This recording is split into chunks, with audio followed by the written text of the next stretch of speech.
Well, welcome everybody. Hello, it's David T. Smith here with Ian again. Lovely to see you as ever. Talking once again about taste. Today we're talking about time to taste. So we'll be talking about different aspects of the tasting process. But in addition, we have a sample of whiskey here that we should be tasting over the period of the next 25 minutes, half an hour or so, to kind of talk about how flavor changes once it's in the glass. And well, Ian, please introduce yourself. I mean, I just jumped straight in there, so apologies. Thank you, David. It's nice to be here with you, even though we're at a distance, but a Zoom link brings us together. So it's always great to be able to chat and share and compare our experiences and thoughts. Time to taste. I like to taste early morning. So usually, about 9 o'clock, I start tasting because I find that my palate is at its best then. And also I'm quite a slow taster. So I can easily spend, half an hour or an hour on one sample, because time flies when you're analyzing, and when you're analyzing, you're enjoying yourself. Oh, very true. Well, that brings us to our sample, because we're going to be tasting this through the period of time. Let's have a little taste first, and then I'll tell people very quickly about what let's leave the reveal until the end, shall we? Yeah. But David, can I make a suggestion? Yes. That we pour 2 equal measures, and that we keep one for nosing. Yep. And then we just taste from the other, so that the nosing sample, has the same volume for the duration. Good point. Okay. So we're going to do the nosing first, are we? Yeah, but should we talk about glassware? Because well, let's do a quick note first, okay. and then because otherwise we'll be at the next 5 minutes ready to do another one. Okay, that's true. So just a couple of keywords, I think, on these.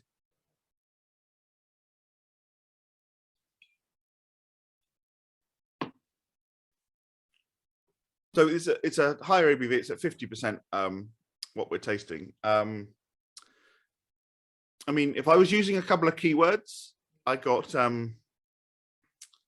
sort of salted, caramelized, sort of pecans and nuts was one of the things. Yeah.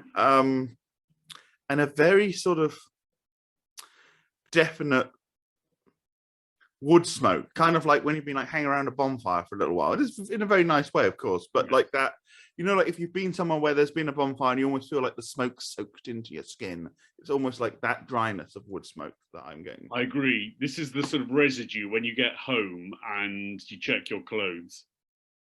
Or to put it in a much nicer way, when you've been in a nice country pub and you've been sitting there having a couple of pints with your friends right next to the open fire. Yeah. Much more pleasurable way of describing it. For me, it's much more dried fruits, and with a hint of orange marmalade. But there is definitely that toasted note. I mean, like, a hint of burnt toast, a hint of embers.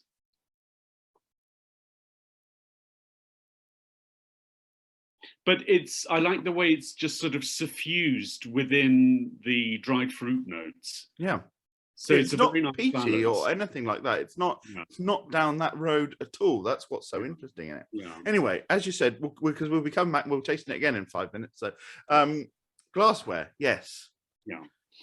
And the occasion that you're using the glassware for. Because today we've got different glasses, but we've got these because we're going to be doing a little bit more analyzing, and this is the Spiegel is the one I use generally when I'm doing my tasting notes as well.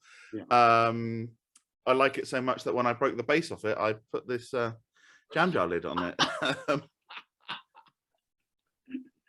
it's not one not. But great sustainability. There you go. But quite large glasses on the more expensive side, not necessarily so useful if you're doing a bigger tasting. You might have 20 people, you might have 6 samples or something like that, and not necessarily what you might use if you're just sort of relaxing at home. But any thoughts on that? Well, I think definitely if you're hosting a larger tasting, then just the practicalities of getting, you know, enough glasses for everybody. And of course, they must all be identical glasses. I did a very interesting tasting the other day with a friend of mine who's also in the whiskey business.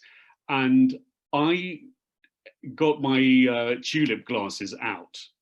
And then I suddenly said, why don't we compare two similar tulips? So for example, I've got here two similar tulips, but you can see that this one is just a bit more curvaceous than this one. And it was incredible that we tasted, you know, the same whiskey in both glasses, and both of us picked up a discernible difference in the delivery. So, you know, traditionally the discussion was always tumbler versus, you know, a kind of Glencairn versus a tulip. But in fact, we've got to go way beyond that and compare, you know, tulips. You know, I've got, for example, two diddy little, you know, what I would call a Glencairn style. Yeah. But again, you know, this one has a different shape to this one. So the delivery is going to be different. And that the difference is about, on the assumption that you're filling it to this level here, the widest point, I guess looking at even just those two little ones, one was slightly wider. So that surface area that it's got that is in contact with the air, basically, is what we're talking about. And that surface area and the surface tension, and thus the potential for the volatiles, the aromas to come off, is different. And I think, so I imagine that's probably a very large part of what is making the difference in the tulip, because you've got that bulb. How big the bulb is going to make a difference. Exactly. To that. Yeah. And but you know, it's such a micro difference between the tulips, and yet it results in a discernible difference. So, you know, I think glassware is such an important part of the tasting process now, because if you you know, try the same whiskey in 3 different glasses, you're going to get a different result. You know, which is the truth? Well, they're all the truth based on that particular glass. So maybe if you have a picture of the glass with the dimensions, so that everybody knows, you know, exactly how we've arrived at that. Yeah, I think, and then of course, but then for like drinking just for enjoyment, then it's a different thing, and the look and the feel and all those other things can play a huge difference to it. I mean, we talked about that surface area, and that interaction with air and oxidization and things like that. I mean, that is always a question I have. And you say, like, when you're tasting in the mornings, do you just pour the whiskey or whatever it is straight from the sample bottle and get in there straight away, or do you leave it for 5-10 minutes or half an hour or an hour? Do you, like, how do you, and this is the point of this, right? This is this time aspect. How do you kind of get your head around that aspect of it? Well, what do you typically do, I guess, is what I'm trying to say. Typically, I would pour and then get down to work straight away. Yeah. Well, you're a busy man. We've not got time to waste.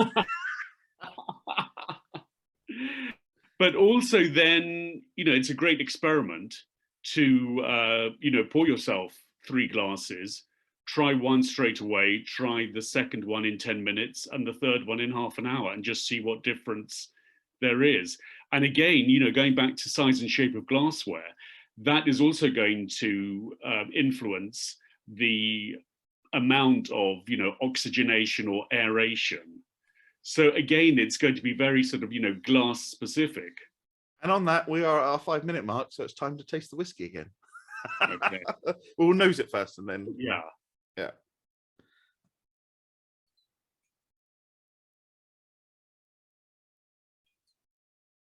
Well, the first thing that strikes me is that it seems rounder and just a little bit richer. Yeah, I'm getting more like coffee and cocoa on the nose than I was before. Still getting the smoke, but definitely that sort of more like cocoa nibs, but that sort of beany kind of thing. on the nose I wasn't getting before. I agree, and with also little hints of nougat and marzipan, which goes back to your earlier, notes about nuts. And then on the taste, I'm getting a lot more of the fruits that you were talking about beforehand.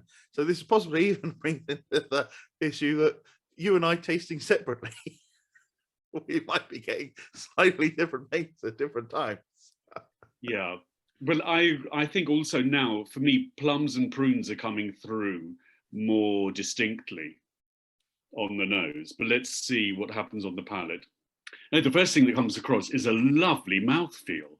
I mean, this is at 50, and it's so mellow and comfortable. And also, the nose is quite rich with those lovely sort of, coffee, dried fruit notes. And yet on the palate, there's a lovely freshness as a top note, and the richness is the base note. So, already there's a really interesting evolution from what I was expecting from the nose, because I wasn't expecting that sort of lovely freshness on top, which again is a good reminder to try and separate the nose from the palate and not let the nose create certain expectations. When you're looking at it from that analytical point of view, I think it makes from a judging point of view. I mean, I do hear a lot of, what's the term I hear? The nose is writing checks that the palate can't afford to cash, or something on that line. A bit antiquated now. Who's using checks? You need to come up with a new cryptocurrency related one or something like that. The blockchain doesn't match. I don't know. Or you're trying to you offer your card, but the payment won't go through. There you go. The reader. Yeah. So we talked about time, what in the time since you've poured something, how quickly you go to taste it. But what about how quickly since you've opened the bottle? I mean, let's say someone was going to send you a sample that you wanted to write tasting notes on, let's say, just for argument's sake, that they've been very kind and they sent you a full bottle, so it's the full thing, it's all sealed up in the typical way. Would you open that bottle of whiskey and pour and nose straight away, or would you open it a bit first, maybe the night before, leave it to open up a bit? I mean, is there a place for that before you're tasting spirits, certainly from that more analytical point of view? That all of these options are fantastic extra experiments, to conduct. But I think it's really important to have a consistent approach, almost like a control, so that, I would open, pour, and get straight down to business, and start writing my tasting note.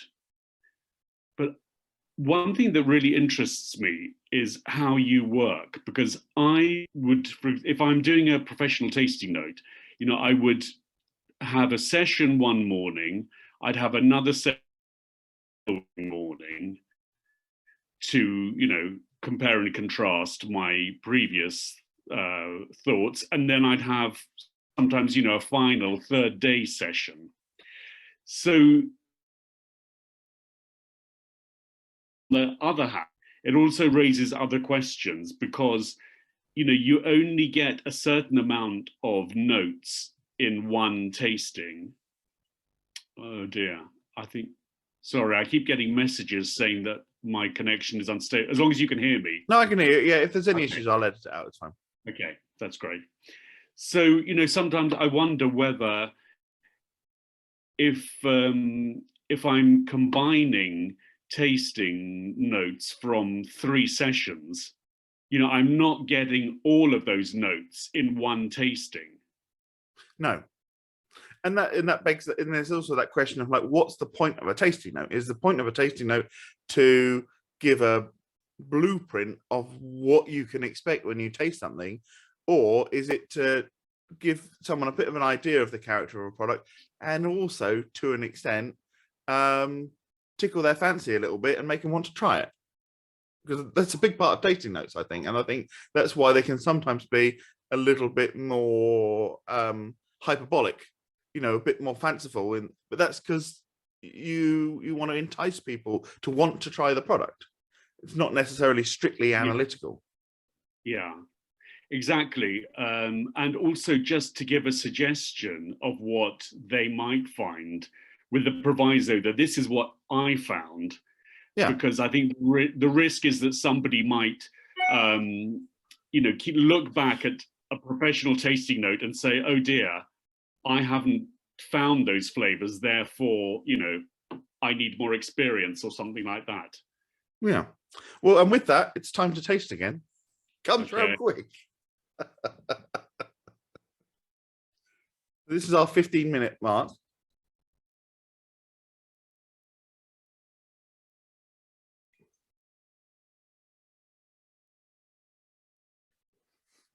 Well, I think the nose has become really lovely, sort of caramel, butterscotch and toffee.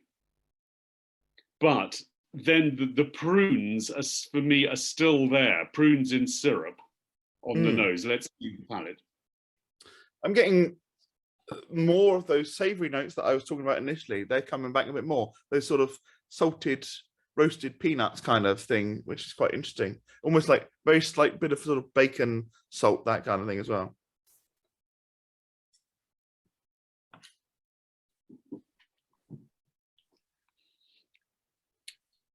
I find that the caramel butterscotch toffee has really moved into the center, and the prune notes for me now are more, around the edges.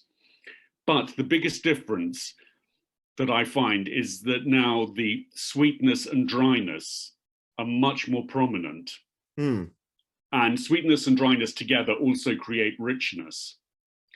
And the richness is partly there in the prunes, but it's also there in the sort of center or the core of the palate. So to me, the structure has completely changed. Before it was, just all beautifully sort of open. And now there are not exactly gateposts, but, when you have sweetness and dryness together, they do create parameters. So, I mean, you were talking about, you were saying you're relatively quite a slow taster, particularly when you're doing the analytics like this. Yeah. I guess this would be the sort of thing that you might spend this time on. So you would still be getting some of, so like for the first time, I got a bit of sort of dried apricot in the middle, slightly more towards sort of orchard fruits. If you were theoretically, if you were doing a tasting very, very quickly, you potentially would miss that.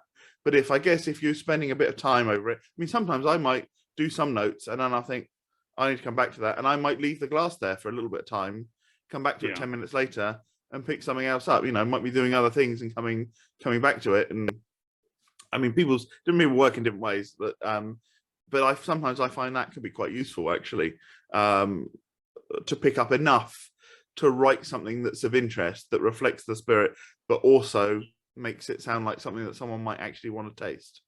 People say that the first sip is basically just to rinse the palate, and that the second sip is, when you should start judging. And there is a logic to that because, the brain already registers certain things from the first sip. So when you have the second sip, the brain's already got some kind of history of that whiskey, and it makes it easier then, to identify the flavors that come over. And I think that that's something that you can do quite easily when you're tasting at home, or if you're just enjoying it. Because I mean, and also, if you're sat there with in a tumbler or whatever you're drinking, you just sat in the armchair, in the Park and Knoll, just enjoying yourself, then it will change over time, partly because your hand will be in the tumbler, your hand is going to be warming the glass. If you've added whatever you might want to add to it, ice or something, you're going to get some ice melt that's going to chill the liquid down, but also add dilution. So there are these, things do change. Of course, when you're if you're at a spirits competition, which is a very niche aspect of tasting, but if you're at a spirits competition and you've got to taste 60 or 70 spirits in a day, alas,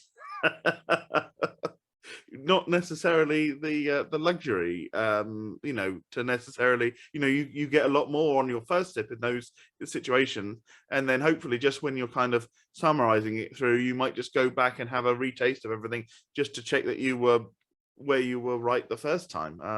So yeah, that time pressure, very specific to a judging situation, can be a little bit different, which I think for those watching and wanting to understand how those things work when they're entering their products, I think that's probably absolutely. And I think that when you're judging in a competition, it's, you know, the balance between your instinctive response and your analytical response changes, because when you're at home and you have the luxury of time, you know, you can use some instinct and you can use a lot of analytical, but in a judging situation, then, you know, you do, I think, inevitably use your instinct a lot more, because there's just not time to spend 10 minutes on a sample, and perhaps no need. So I think that's another interesting aspect of it, because, you know, ultimately your instinct will just say yes or no or maybe, which is just as valid in its own way. It's still an affirmation of a whiskey, but just not very detailed. And certainly for like you and I know, like when we've been judging together, typically we'll do our scores and then there's a discussion. So you and I could be pontificating about the relative qualities of a vodka or not, but we'll be tasting it then as well. So that does give us, and that, and from that first taste to that point where we're discussing it might be 15-20 minutes maybe, depending on how big the flight is. But you know, and that gives, so I guess it kind of compensates in that way. You can get it through that way. Right, I think it's in time for another taste. I like your timekeeping. Okay, so another nose on this one.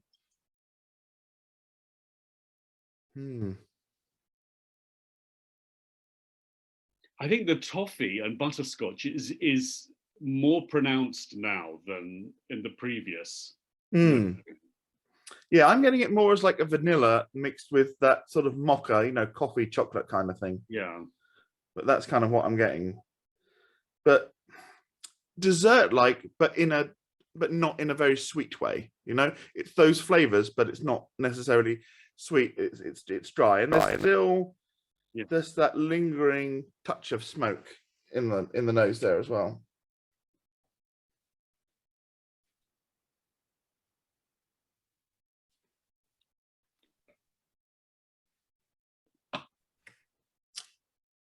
Wow, what a difference. But again, you know, we have to now try to quantify how much of the difference is down to our palate having, you know, acclimatized and built up a kind of, you know, data bank from previous sips, and how much is evolution in the glass.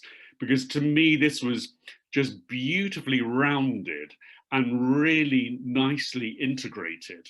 Whereas before, you know, I had those signposts of sweetness and dryness, but now everything is just, you know, wow. And also that lovely freshness still. But this is the first time where I feel like the notes have moved more from the fruit that I've been experiencing, more towards some more grainy cereal notes, which I found, like, to me, this has like been one of the biggest changes.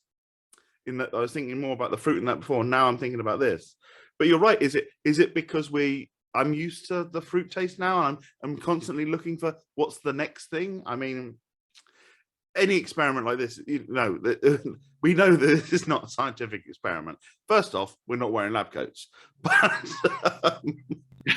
I think it at least illustrates, which is really what we're doing. This is really the point of this, is to kind of illustrate this difference. Well, what do you think about?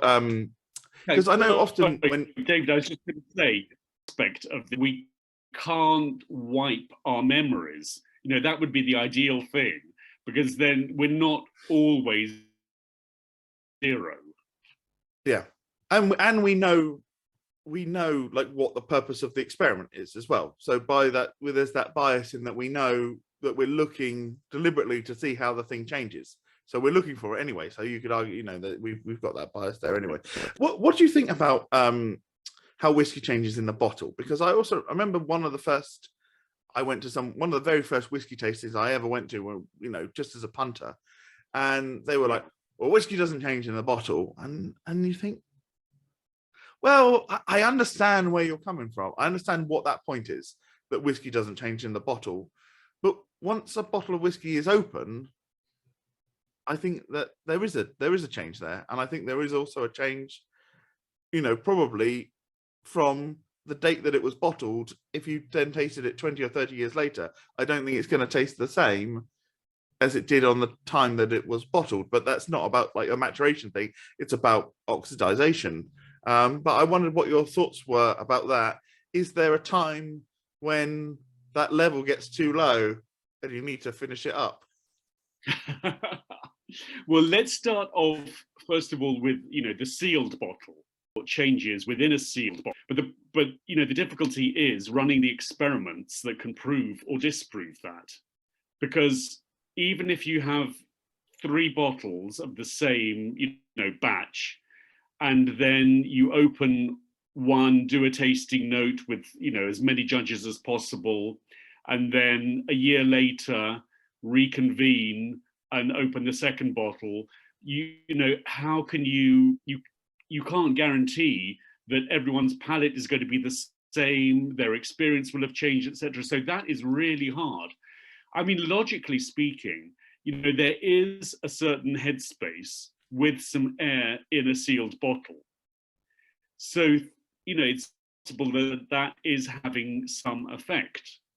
Also, there's the other question of continued integration between the alcohol, the ethanol, and the water and the flavor compounds. Whether there is an extended marriage that then goes into potentially a very long honeymoon is just really difficult to to research, because it's very difficult to compare bottles at different times.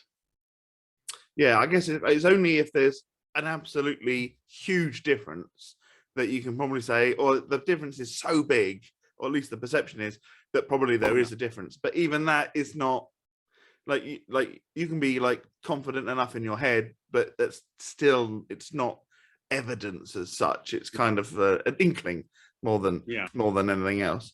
So that's the closed bottle. But what about once it's opened? Well, with a bottle that's been opened, then definitely there is far greater potential for change, because the headspace is going to increase with every dram that's poured.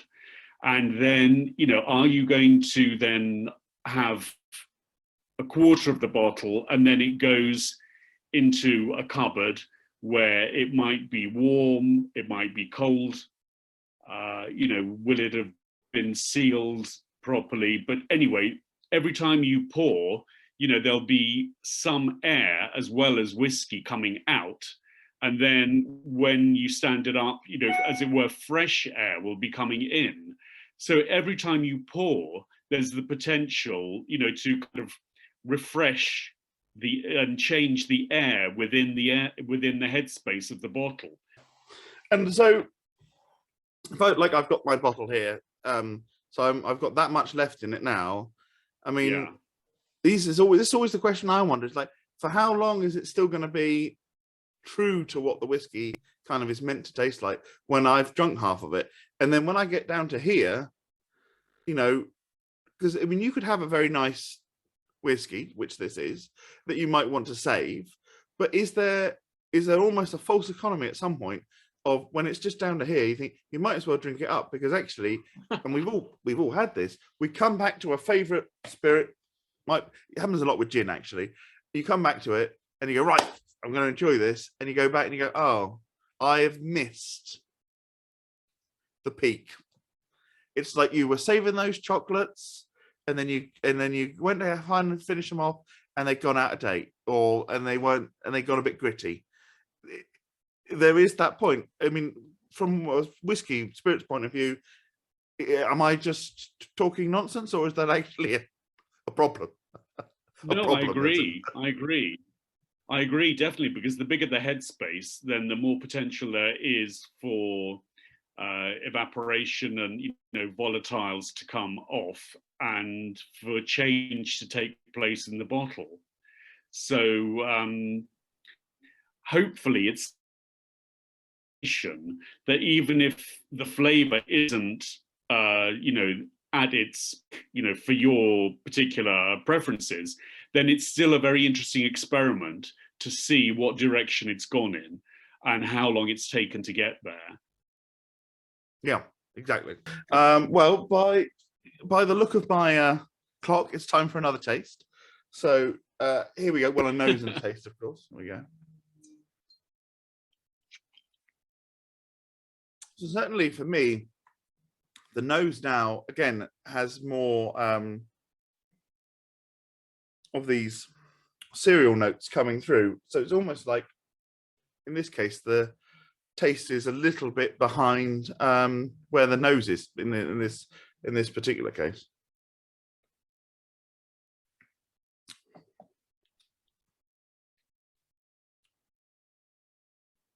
I get that very much in the finish.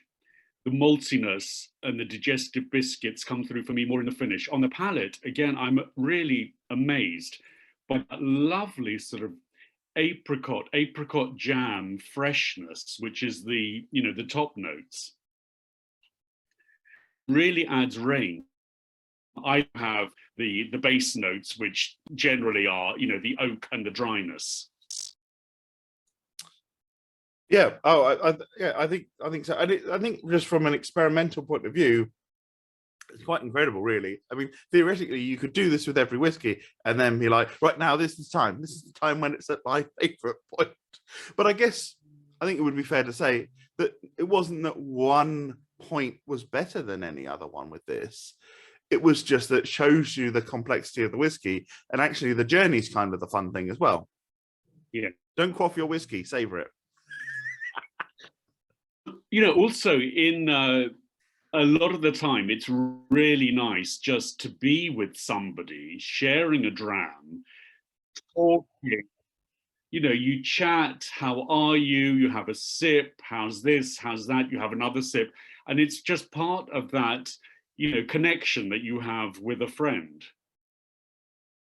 I think so. And it is, you can kind of go in between and just enjoy it. I mean, that is the thing. Anything that's any nice whiskey or something like that, it's far much more better if you can enjoy it with company with someone else, I think. One other thing I wanted to ask you about, because it kind of fits into this a little bit, is decanters.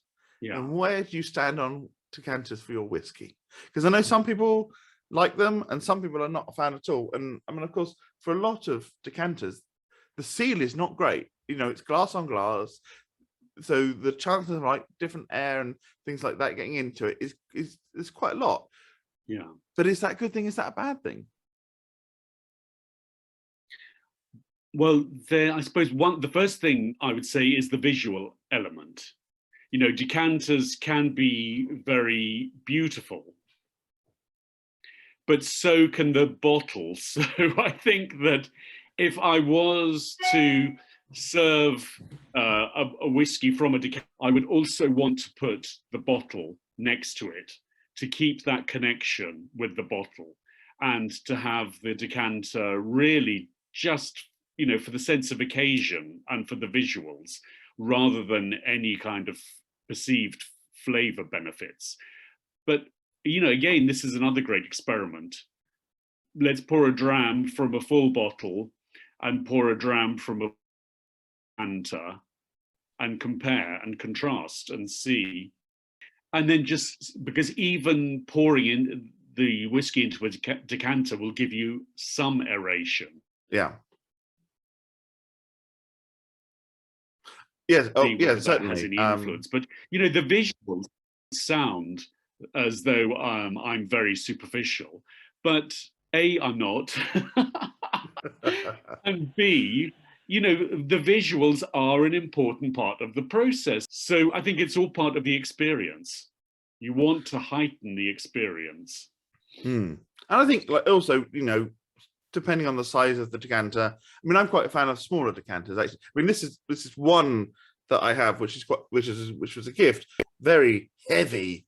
Yeah. But this is what I'm talking about. You see, they've got the glass here, and it, you know, it's never going to be a perfect seal. But actually, you know, you have stuff in there, and it tastes very nice. I'm going to pan, if I can, over to this cocktail cabinet here, which is, as you can see, absolutely full of various sorts of decanters. Very different nice. bottles and things like that. Yeah. But they're all the house blends. So they're all, so there is no one bottle that could sit next to those, because, you know, it's the house blend of Armagnac, it's the house blend of cognac or rum. So it's a whole mix of lots and lots and lots of different things that that have gone into those. So in that way, I think a decanter is quite fun in that respect. But some of those are, of course, just bottles that have a screw closure, and they're just bottles that I didn't want to throw away, so I've kept them for that purpose as well. Yeah. Well, I do want to thank everyone for watching. The whiskey that we were tasting was the that boutique whiskey company. It was the 7-year-old. It's from Adnams, the 50%. When we do the live version of this, we should be sipping on the original signature Cotswolds single malt whiskey. You know, very readily available in lots of different places now. So do grab yourself a dram and taste along, because we'll be also interested in hearing what the different tastes that you're getting as we do the session as well. Ian, a pleasure as ever, and thanks everyone, and we'll see you soon.